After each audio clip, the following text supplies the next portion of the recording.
Get this. Adults with financial literacy skills have 82% more wealth than those who don't. From swimming lessons to piano classes, us parents invest in so many things to enrich our kids' lives. But are we investing in their future financial success? With Greenlight, you can teach your kids financial literacy skills like earning, saving, and investing. And this investment costs less than that after-school treat. Start prioritizing their financial education and future today with a risk-free trial at greenlight.com/get-started. That's GREENLIGHT.com/get-started. Dude, Taco Bell was a bad idea. Taco Bell is never a bad idea. What are you talking about? Isn't it, though? It's going to be okay. It really is. I know. Jesus. Hey, guys. What's up? What are you doing? You remember our friend Steve, right? Of course. From the live show. Yeah, well, I guess he was in a car accident this morning, and his wife just called to say they're taking him off life support. Tom, Cecil, I'm so sorry to hear that. Thanks, guys. Yeah. So if there's anything we can do, just say the word. Yeah, honestly, I don't know. I mean, I don't know that I'm okay to record right now. You know, just, you guys mind maybe putting this off till next week? Of course. Don't even think about it. It's just, these people are so integral to your world that I don't even know how to live in a world without them, Like, I know this seems silly, but I just genuinely don't. Yeah, I get it, Tom. So let's just go home and come back next week. Yeah. Yeah. Yeah. Did you just shit your pants? Yes.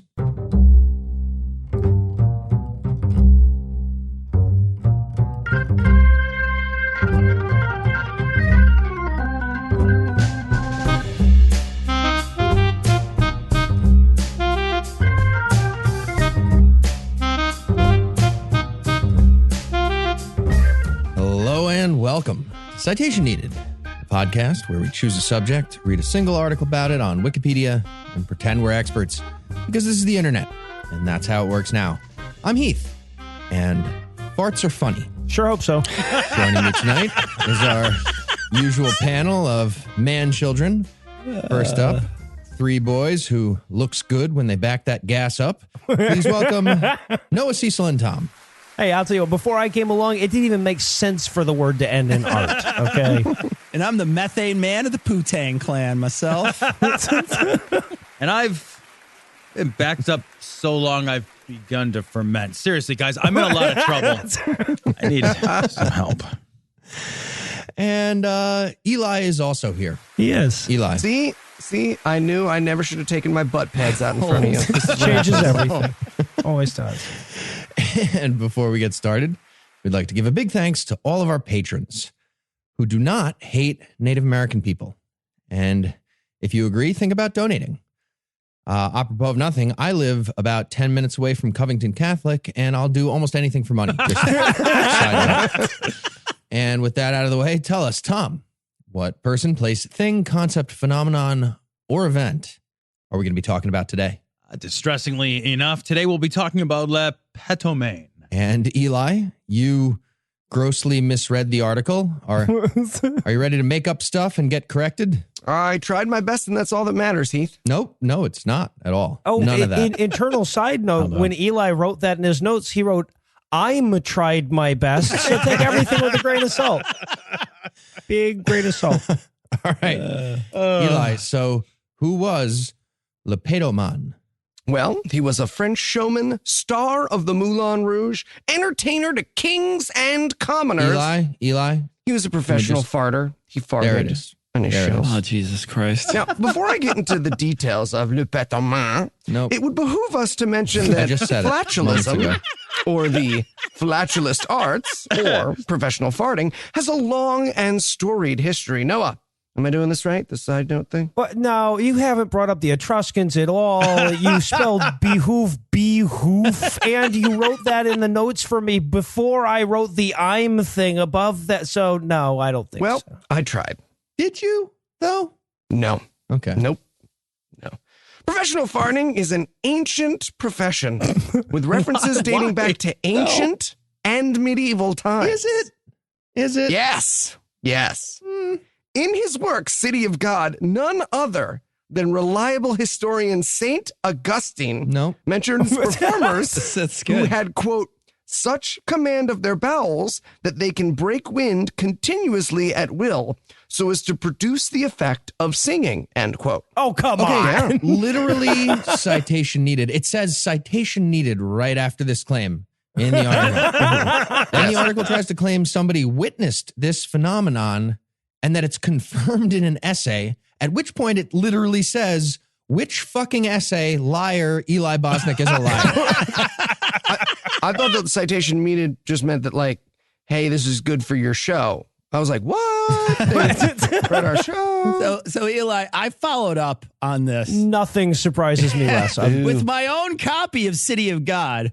Turns out that the very next sentence, Augustine says he knew a guy who could sweat at will. And then he follows up with he knew a guy who could pretend he was dead so well that you could light parts of him on fire and he wouldn't flinch. Who's the first guy that tested that? Maybe we just reject wholesale the book by the guy who was desperately making shit up to prove there was a God. Yeah, You know? maybe. Yeah, see, so I also have my own copy of City of God, but mine's on DVD, and I haven't watched it in years. Just Because years. it's on DVD. Although I may have to rewatch Wind Talkers after this. Wind Talkers is probably on the list now. Our audience can make up their own minds. Wind talkers. Here nor there. Both sides. Parts. Equal sides. Good people on both sides. Anyways, in medieval Ireland, professional farters were known as bragatar. Nope. What? And they are listed among the musicians and performers of the court of Tara. Fun fact, in that little thing that they're listed in, they are ranked on the lower end of performers in the Tech Modernica. And this is just above, and I swear this is real because I Google booked the fucking source to make sure they are listed just above magicians. Yeah, that actually tracks because, I mean, Eli's been studying the sleight of hand on this for years, but he still cannot fart without visibly shitting. So It's true. I think in our recent history, there were audiences that thought, I can't actually watch him shit, but I sure do want to be around so I can smell and hear it. Is there any way I can arrange that? A little fun fact, performance farting is still not highbrow, but it does rank slightly below podcasting, but above watching the State of the Union address. Yes, it does. No, I'm sorry. Based on the intro skit, Tom, I feel like it's tied with podcasting. Fair. Now, the first named professional farter appears to be a man named Roland the Farter, who, according to record... You're only really the one career Right, option. yeah, weird name.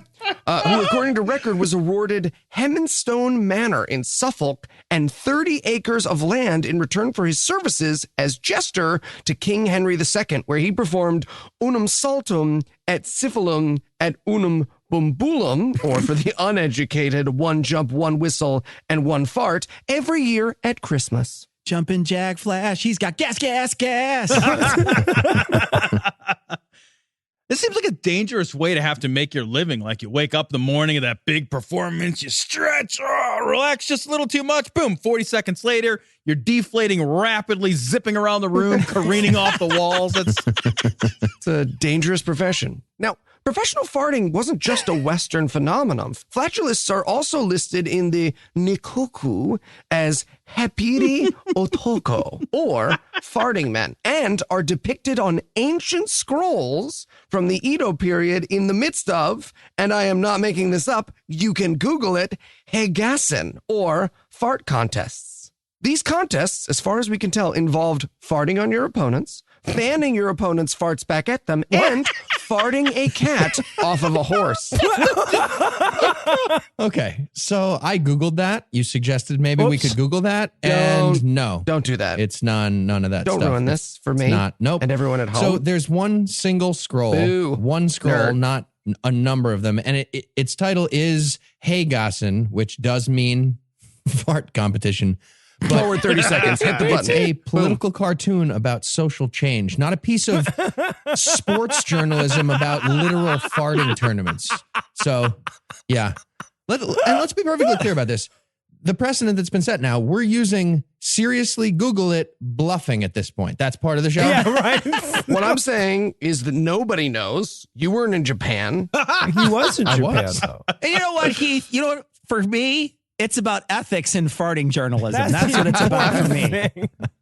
Like, I know it's not true, but I just want to revisit the farting a cat off of a horse situation. I have Let's do so many this. general questions. Like, what are the rules for this game? Like, does the fart have to blow the cat off, or can it jump at the sound? Does it smell the factor? I need so much more information on this. I'm looking to compete. Just asking you. Yeah, well, see, until you said all that, I was picturing a guy standing on a horse blowing a cat out of his ass. So your way makes way more sense, though. I think that's probably it. I was thinking more like you line up like jousters and then you ride toward each other. Yes. Each cat holds a human ass facing forward. Exactly, right? You see? You see this? You see what comes when people use their imaginations, Heath, instead of seek the truth? You look silly right now. You could have come up with possibilities for the cat farting contest. All right, Eli, I think we all have a firm historiography of our forebears, but what about the Petomane? Well, Le I Petomane just said is it the peak seconds of the ago. art form. In a story that involves a lawsuit over the ownership of farts, a childhood swim gone terribly wrong, and the horrors of World War I. All right, well, I don't think any of us can wait to hear how the Duke boys get out of this pickle, but first, we're going to take a quick break for some apropos of nothing.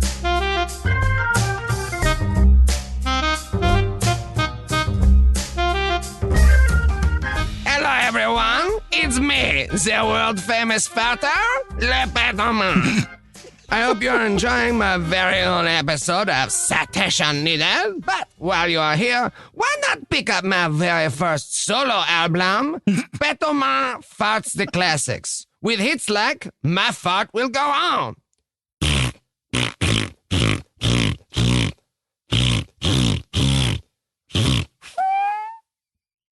You also win beneath my wings.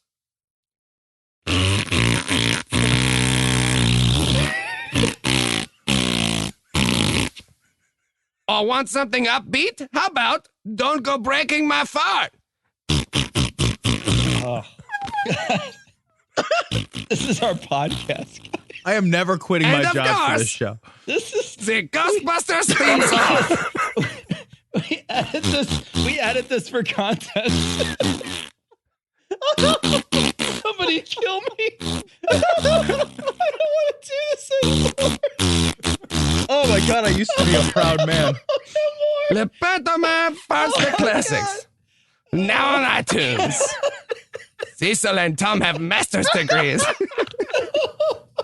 I could have went to sleep. Like I was real tired and I was like sitting at home and I was like, man, I could go to sleep and it'd be amazing. Oh, my fucking father-in-law's in the hospital. I left the hospital to come here and do this, guys. Oh God, you win. I gotta go listen to someone pretend to fart the Ghostbusters themes, Dad. I'll be right back.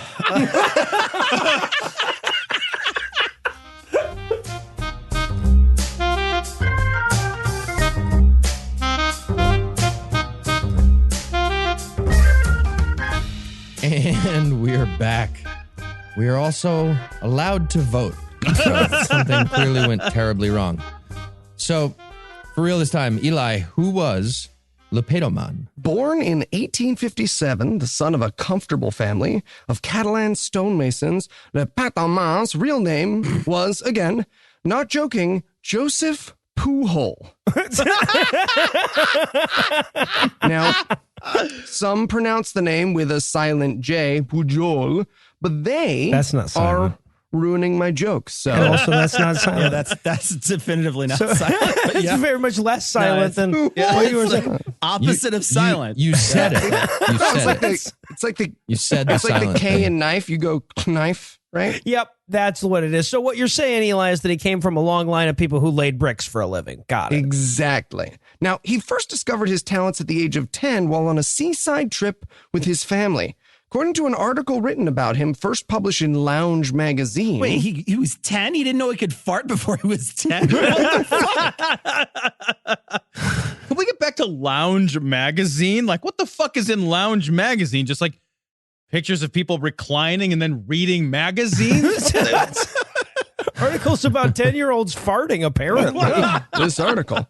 So here's the quote. Sounds like a good magazine. Quote, while preparing to dive beneath choppy ocean waters, he took a deep breath, inadvertently contracted his abdominal muscles. Suddenly, he was pierced by an icy sensation. Panicked, he returned to shore, where he noticed a flood of seawater emanating from his bottom.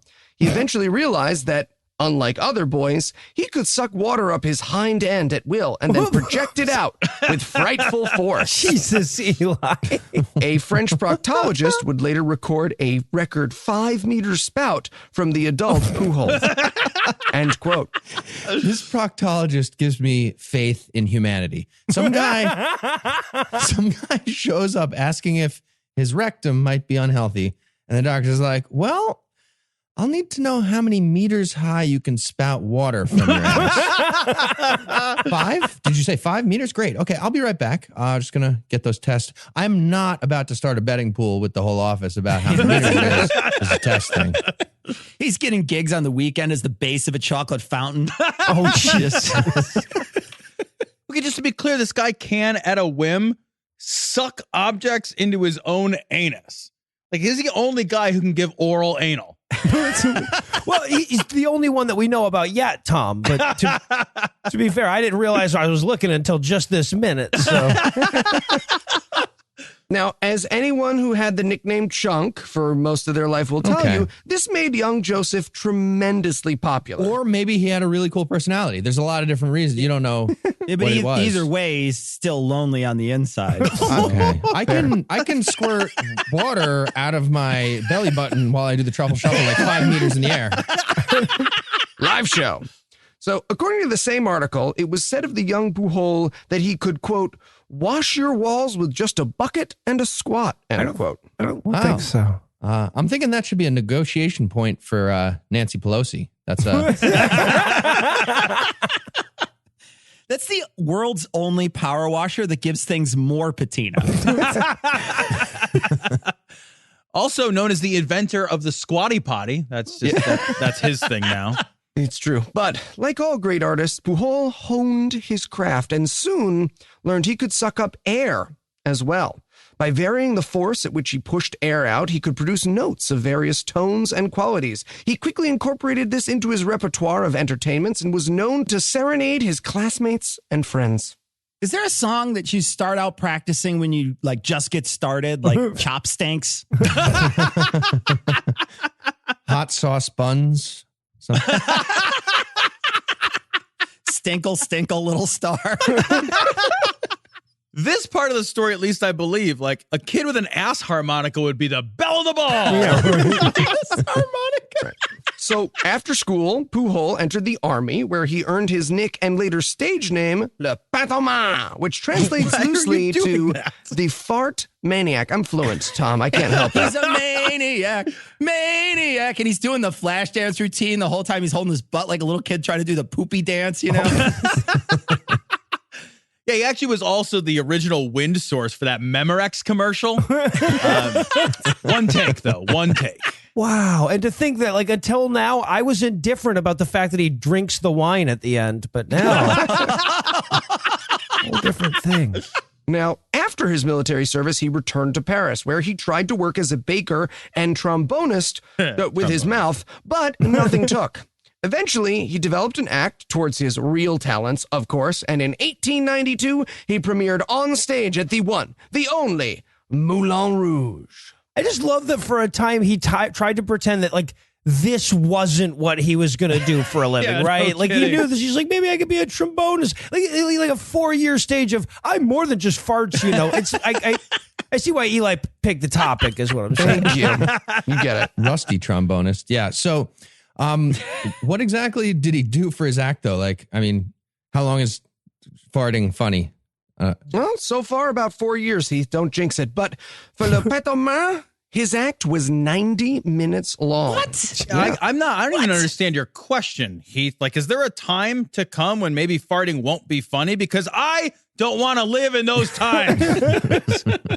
Yeah. He opened his show with a cornucopia. If it was salad, it would be a peanut copia too. So Yes, a cornucopia and general overview of the different kinds of farts. According to thestraightdope.com, quote, he would proceed with a program of fart impressions, as it were. The timid fart of the young girl, the hearty fart of the miller, and the fart of the bride on her wedding night. Almost inaudible. The fart of the bride a week later, a lusty raspberry, and a majestic 10-second fart, which he likened to a courtier cutting 6 feet of calico cloth, end quote. Sounds like cutting cloth. 1890s Heath is just sitting in the front row, listening intently and shivering with his weird erection. Oh, did you see the commercial for Michelob? I did. Oh, the ASMR really? one for the Super Bowl? Yeah. Oh, What? they had McElroy doing it. That was awesome. So from there, he would fart the alphabet, imitate rolling thunder, and the sound of any animal on request. you know, there's No. one dude in the back during the animal session. He's like, "Free bird! What that? What? That's an animal. It's a bird." This guy would have been the world's best ventriloquist. That's a very low bar, though. Ventriloquists are awful. Yeah. Don't be a ventriloquist. That's They are awful. It's true.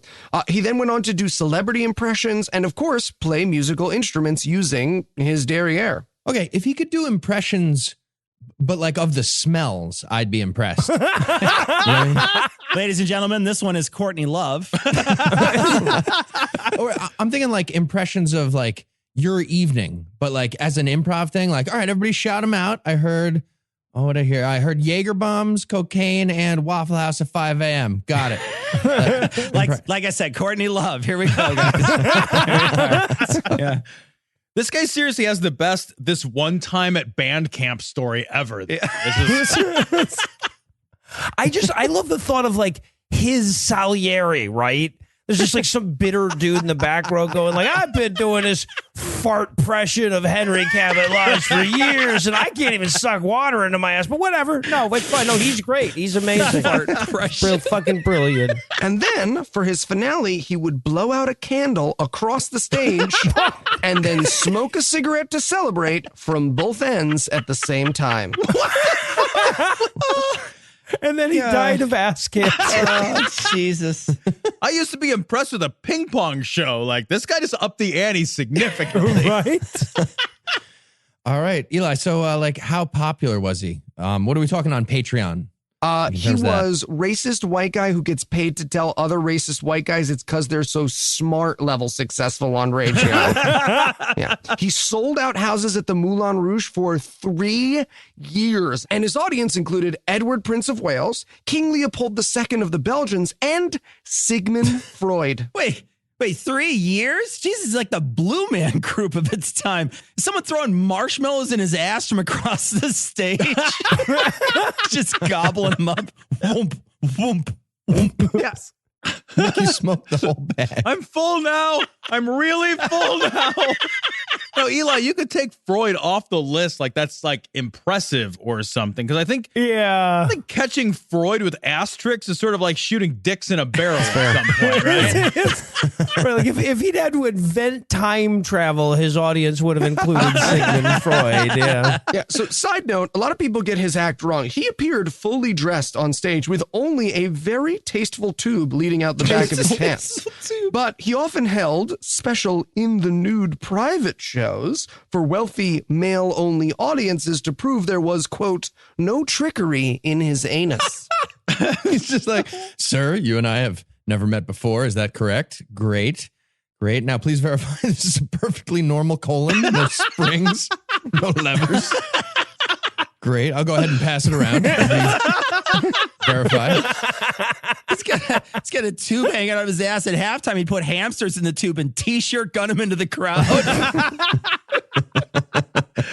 And remember, guys, there's no sex in the VIP room. Well, unless your VIP room involves an asshole that sucks and blows at will, then I'm pretty goddamn sure there's sex in the VIP room. I mean, there should be. Now, while at the Moulin Rouge, he was one of the highest paid performers in the world. Again, according to the straightdope.com, that bastion of newsworthiness, he made 20,000 francs a week. For comparison, the legendary French actress Sarah Bernhardt made 8,000 francs a week. Wow. Seems like a pretty sweet deal, making money. It was, but Heath, his life was not free of troubles. In 1894, the Moulin Rouge sued him successfully for breach of contract when he performed at a friend's bakery to help his business for free. That's a weird pick. It's a weird pick. Could you imagine coming into the bakery right after the performance? Ooh, those onion rolls smell fresh. Fresh. You know how, like, sometimes you'll bake bread when you're selling a house? Like, what the fuck has to happen in your bakery when you think, the only thing that's going to save my bakery is in your ass? I want to emphasize that Tom is asking a rhetorical question for humorous purposes, Eli. No need for an exhaustive list or anything. Well, give me a sec. I got to delete this then from the Google Doc. I wish someone had told me before I wrote all this. Anyway, there was a whole spreadsheet. I am scrolling. Okay. Outraged at his loss, Le Petomane started his own theater company called Le Théâtre Pompadour, where he, quote, Why is he doing that? From the Lounge article again, quote, surrounded himself with a talented troupe of mimes, magicians, and clowns who recreated various folk and fairy tales set to Pujol's music, end quote.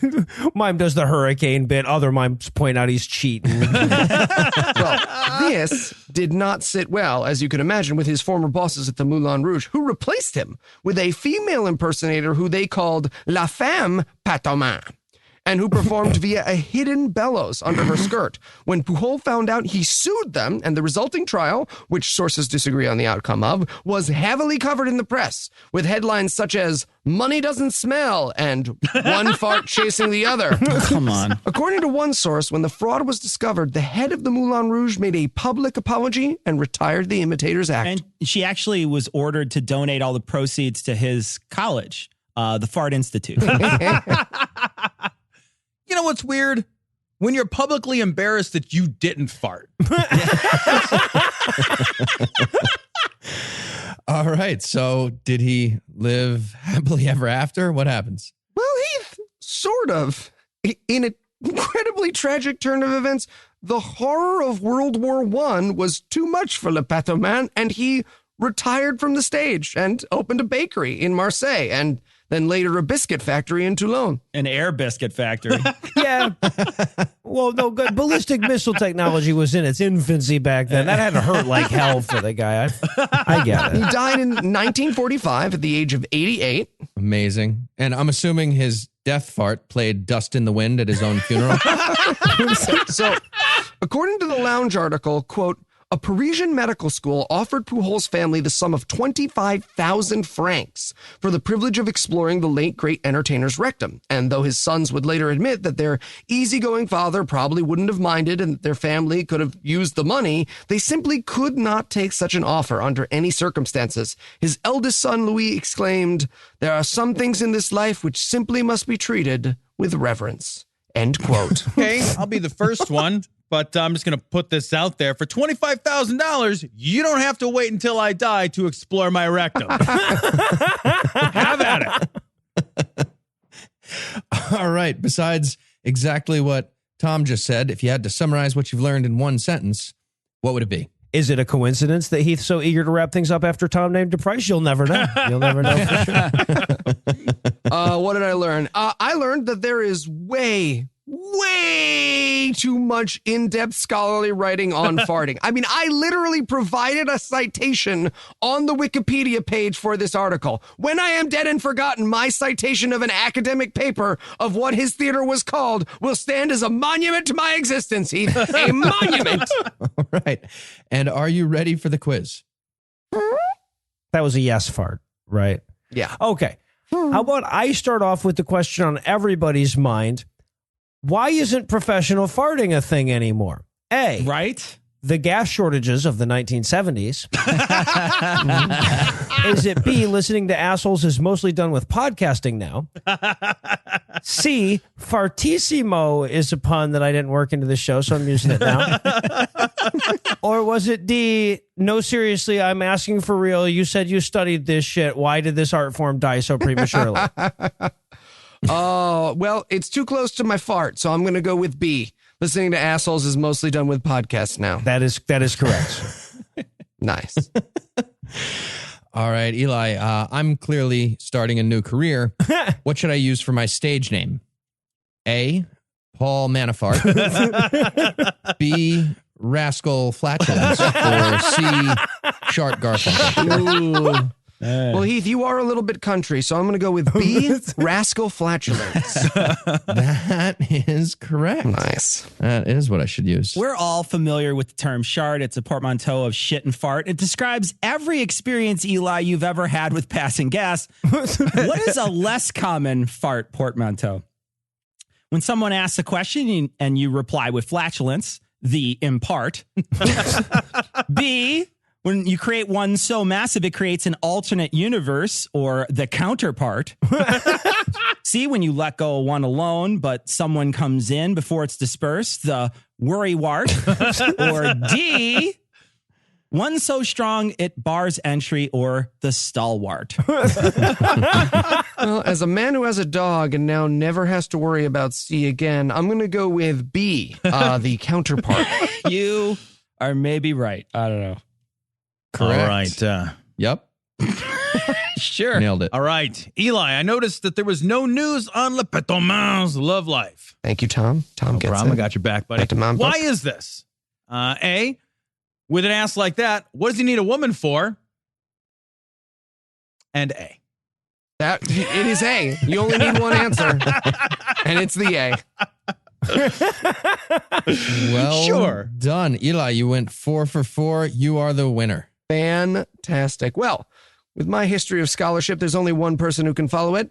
I'm going to pick Tom for next week. Yes. All right. All right. Well, for Tom, Noah, Cecil, and Eli, I'm Heath, thanking you for hanging out with us today. We'll be back next week, and by then, Tom will be an expert on something else. Between now and then, you can hear Tom and Cecil on Cognitive Dissonance, and you can hear Eli, Noah, and myself on God Awful Movies, The Scathing Atheist, and The Skeptocrat. And if you agree that Black Lives Matter, you can make a per-episode donation at patreon.com/citationpod. And if you'd like to get in touch with us, listen to past episodes, connect with us on social media, or take a look at the show notes, be sure to check out citationpod.com.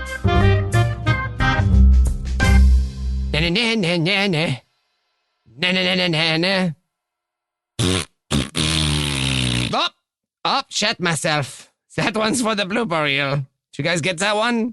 Look at Maurice's face. I shit myself.